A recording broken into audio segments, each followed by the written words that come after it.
Hi, my name is Stephen Fisher, and welcome to Holding Your Center. So today I want to talk about core fears. And the core fears are the fundamental themes of your negative thinking. We all have our emotional baggage, quote unquote, and we're dragging our baggage from our past into the present moment. And our baggage happens from all of our family patterns of dysfunction, all of our traumas, all of our difficult situations from the past where we felt stuck. Those things start to form our self-image. And we're starting to form this ever since we're born. And whatever families we're born into, whatever the issues around us, whatever traumas we have, these patterns happen over and over again in our life every single day. And when these patterns happen every day, they start to form our self-image. And that self-image can take the form of lots of thoughts, lots of negative thoughts, like feeling like you're powerless, feeling like you're not good enough, feeling like you're bad, or you're trapped, or I'm worthless, or a whole variety of things. Now, you may not actually be thinking, I'm bad, or I'm not good enough, or I'm powerless. But if there's situations where you have the same conflicts with your partner over and over again, or you have the same situations over and over, or you struggle financially over and over again, there's all these situations where you feel powerless. You may look at politics or the state of the world today, and you may feel really like, how do I ever change that?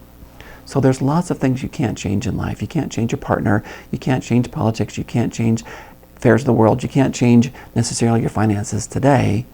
But if you bring that powerless mentality to it, and the way you're describing it, you feel powerless, that translates, if you trace it to its roots, there's a theme there called I'm powerless. That may not be your core fear, it may be something else, feeling like you're alone. And the way you describe situations always has you feel isolated. We project that onto the world as if the world was that way. The world is just neutral, but we project all these beliefs and all these perceptions onto it as if the world was that way. And those are our core fears. So the main point of core fears is owning these beliefs, and these perceptions are projections of your own mind, are not necessarily reality. Yes, our partner may have issues, but that doesn't mean you're trapped. Yes, the world has problems, but that doesn't mean you're powerless. Yes, your finances may be struggling, but that doesn't mean you're not good enough or you're powerless. Because we project all these things onto these situations. And so you want to look for the ways that you project all these themes onto your life circumstances. And these are all the core fears of your fundamental themes of your negative thinking. So understanding what these core fears are, it's helpful to look at the dynamics of your family patterns of conflict or conflict avoidance when you're growing up. It's important to look at how you reacted to all that. What were the roles you took in response to all that?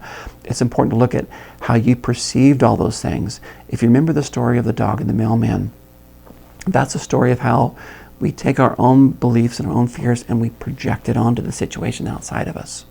If we can withdraw those projections and own the themes of those negative thinkings, you can distill out the core fears of your fundamental perceptions of yourself and the world. Once you do that, this is a really important part of starting to own the process of how you perceive life and how you look at yourself. So thank you for your time. I look forward to seeing you next time.